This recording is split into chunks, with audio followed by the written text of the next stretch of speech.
Hi guys, welcome back to brand new video. మనకి ఈ వీడియోలో ఏంటంటే కల్కి మూవీ క్లైమాక్స్ చాలా మందికి అర్థం అవ్వలేదని చెప్పేసి అయితే అంటున్నారనమాట. ఈవెన్ నేను ఫస్ట్ టైం చూసినప్పుడు కూడా నాకు కూడా అయితే అర్థం కాలేదు. నేను తర్వాత దాన్ని బాగా డీటెయిల్గా ఆలోచించి అనాలిసిస్ చేస్తే నాకైతే డీటెయిల్గా అయితే అర్థమైంది అనమాట. ఏంటంటే వీళ్ళు కొన్ని స్పాయిలర్స్ అయితే ఉంటాయి. ఏంటంటే సినిమా ఇంకా ఎవరైనా చూడలేదో వాళ్ళైతే వీడియోని అయితే అప్పుడు చూడొద్దు. ముందు మూవీ చూసిన తర్వాత ఈ మూవీ చూడండి, ఎందుకంటే మూవీ మీద ఉన్న ఇంట్రెస్ట్ మొత్తం కూడా పోద్ది అనమాట. ఈ వీడియోలో ఏంటంటే అసలు కల్కి ఎండింగ్లో చాలా సీన్స్ అనేవి ఎవరికి అర్థం కాలేదు అని చెప్పేసి అన్నారు అన్నమాట. దాని గురించి డీటెయిల్గా మాట్లాడుకుందాము. అంతేకాకుండా కల్కి మూవీ ఎండింగ్లో చాలా క్వశ్చన్ మార్క్స్ అయితే వస్తాయి అనమాట. అంటే 1, 2 కాదు, దాదాపు 10-15 క్వశ్చన్ మార్క్స్ అయితే మనకైతే రావడం అయితే జరుగుతుంది అనమాట. అసలు అన్ని క్వశ్చన్ మార్క్స్ ఎందుకురా బాబు, అసలు కల్కి ఎవర్రా బాబు, ఈ అశ్వత్థామ ఏంటి, అదంతా ఏంటి అని చెప్పేసి అయితే అనుకుంటూ ఉంటాం అనమాట. ఈ వీడియో డీటెయిల్గా కూడా మాట్లాడుకుందాము. మనకి ఫస్ట్ ఆఫ్ ఆల్ చూసుకున్నట్లయితే అశ్వత్థామ క్యారెక్టర్ గురించి అయితే మాట్లాడుకుందాం అనమాట. మనకు గనక లాస్ట్లో చూసినట్లయితే మనకి అశ్వత్థామ వచ్చేసరికి దీపికా పట్టుకోని కనుక తీసుకెళ్తున్నప్పుడు, అంటే తన కడుపులో ఉన్నటువంటి బిడ్డను అయితే రక్షించడానికి అయితే వెళ్తాడు కదా. అసలు తన కడుపులో ఉన్న బిడ్డను ఎందుకు రక్షిస్తున్నాడు అని చెప్పేసి చాలా మంది డౌట్ వచ్చే ఉంటుంది. అసలు ఎందుకు రక్షిస్తున్నాడు అంటే మీరు ఫస్ట్ నుంచి చూస్తుంటే మీకు అర్థమవుతుంది. ఏంటంటే ద్వాపర యుగంలో మనకి శ్రీకృష్ణుడు అయితే మనకి అశ్వత్థామకు ఒక శాపం అయితే ఉంటుంది అనమాట. ఏంటంటే అశ్వత్థామ తన ఒక కొడుకుతో ఉన్నటువంటి లేడీని చంపడానికి బ్రహ్మాస్త్రం అనేది ఉపయోగిస్తాడనమాట.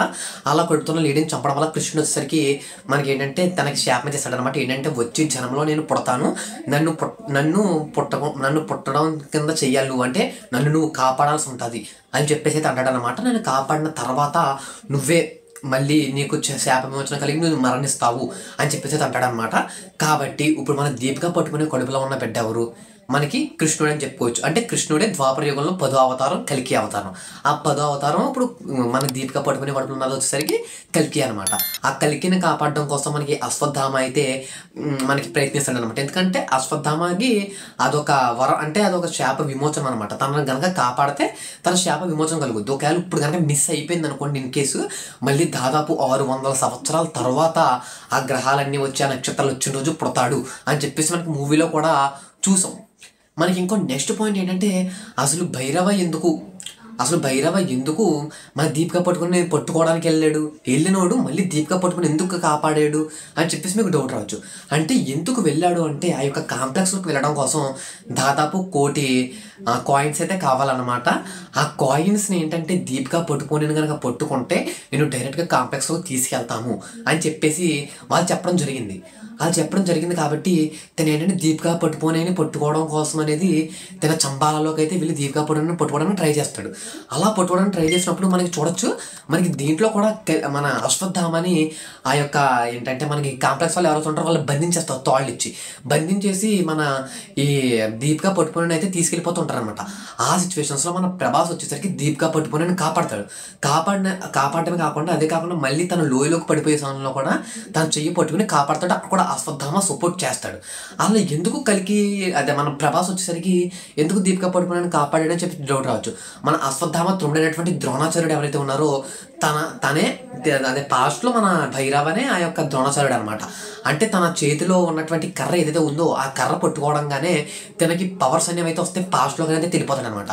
కాబట్టి అన్నతమ్ముల అనుబంధంతో తను ఏంటంటే తనని కాపాడతాడు. తన చేతిలో కనుక కర్ర కనుక వెళ్ళిపోతే తను మళ్ళీ నార్మల్ భైరవ అనమాట. అలా కర్ర చేతిలో వచ్చినప్పుడే మనం పోరాడి దీపిక పట్టుకుని కాపాడిన తర్వాత లాస్ట్లో ఆ యొక్క కర్రని విసిరి కొట్టడంతో తను చనిపోతాడు. కాబట్టి కాంప్లెక్స్ వచ్చినటువంటి వ్యక్తి చనిపోవడం వల్ల దీనికి పవర్స్ అన్ని ఏం గుర్తు రాకుండా పాస్ట్ నుంచి మళ్ళీ బయటకు రావడం జరుగుతుంది. బయటకు వచ్చిన తర్వాత ఏం చేస్తాడు, మన కల్కి ఈ దీపిక పట్టుకుని తీసుకుని బుజ్జిలో వెళ్ళిపోవడానికి ట్రై చేసినప్పుడు మన అశ్వత్థామ వచ్చేసరికి ఆ కల్కిని పట్టుకుని ఏమంటాడు, సోదరా అంటాడు. తనకు అర్థం కాక ఏదో బూస్ట్ బటన్ నొక్కేస్తాడు, ఎక్కడికో వెళ్ళిపోతాడు. అప్పటికి బుద్ధి చెప్పుద్ది వెళ్ళకు, ఇది ఎక్కడికి వెళ్తాదో తెలీదు అంటాడు, వెళ్ళిపోతాడు. వెళ్ళిపోయిన తర్వాత ఏంటంటే సెకండ్ పార్ట్లో మనకి కంటిన్యూ అవుతుంది అనమాట. ఇంకొక విషయం ఏంటంటే చాలా మందికి కమల్ హాసన్ గారి గురించి అనమాట. అసలు కమల్ హాసన్ ఎవర్రా బాబు అని చెప్పేసి మీ అందరూ అనుకోవచ్చు. అది తెలియాలంటే మనం కొంచెం భారతంలోకి అయితే వెళ్ళాలన్నమాట. ఎందుకంటే కలియుగం అంతమయ్యే టైంకి కలి అనే రాక్షసుని చంపడమే మన కృష్ణుడి యొక్క ఏమన్నమాట. కలి అనే రాక్షసుని చంపితే మన కలియుగం అనేది అంతమైతే అవుతుందన్నమాట. ఆ కలియుగం స్టార్టింగ్లో మొత్తం బాగానే ఉంటుంది, ఎండింగ్కి వచ్చే టైంకి మొత్తం అక్కడ ఉన్నటువంటి జనాలు అందరూ కూడా ప్రకృతిని వీటిని అన్ని పాడు చేసేస్తున్నారని ఆ విధంగా కాంప్లెక్స్ కట్టి దాంట్లోని అర్హత ఉన్నటువంటి వ్యక్తులనే ఇవి వాళ్ళు అనుభవించేలా చెయ్యాలి అని చెప్పేసి మన కలి అయితే అనుకుంటాడు అనమాట. అలా అనుకుని వాళ్ళందరినీ కూడా కాంప్లెక్స్లో తీసుకెళ్ళడం చూసారు కదా. తన శరీరం మొత్తం కూడా అదో రకంగా ఉంది. తన యవ్వనం పొందడం కోసం కానీ తను ఇంకా బతకడం కోసం తన యొక్క శక్తుల గురించి ఆ యొక్క ప్రెగ్నెంట్ లేడీస్ నుంచి వచ్చేటువంటి సీరంని వాడడం కానీ జరుగుతుంది. ఆ యొక్క అంటే మన దీపికా పడుకునే యొక్క సీరంని ఒక్క చుక్క వాడిన వెంటనే తన చర్మం మొత్తం కూడా యవ్వనంగా మారింది. అంతేకాకుండా లాస్ట్లో కనుక మీరు ఒక ట్విస్ట్ గమనించినట్లయితే తను మనకి ఎలా తిరిగి వచ్చి అక్కడ ఒక విల్లు ఉంటుంది, బాణం. ఆ బాణం ఏంటంటే యుద్ధం జరిగినటువంటి ప్రదేశంలో బాణం దొరుకుద్ది అనమాట.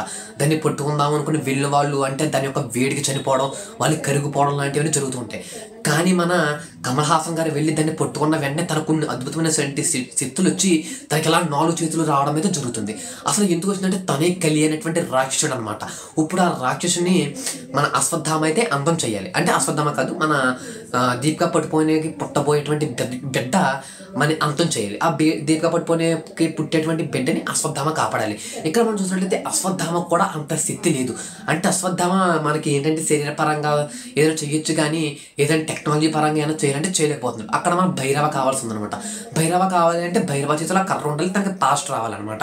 ఈ విధంగా అయితే ఉంటుందన్నమాట. అంటే ఇక్కడ ఏంటంటే మనకి అశ్వత్థామ వచ్చేసరికి మనకి కలికిని కాపాడాలి, అంటే దీపికా పట్టుకునేని కాపాడాలి.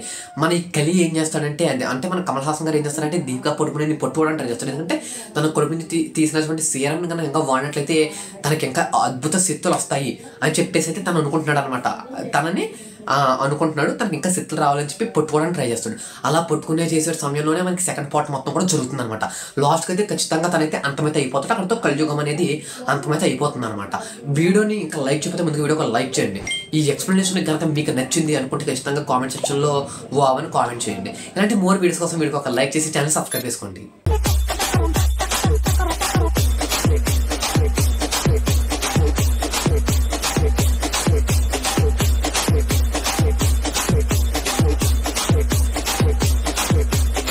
பழுத்து வச்சிரு பல பல பல பல பல பலன்னு பல பல பல பல பலன்னு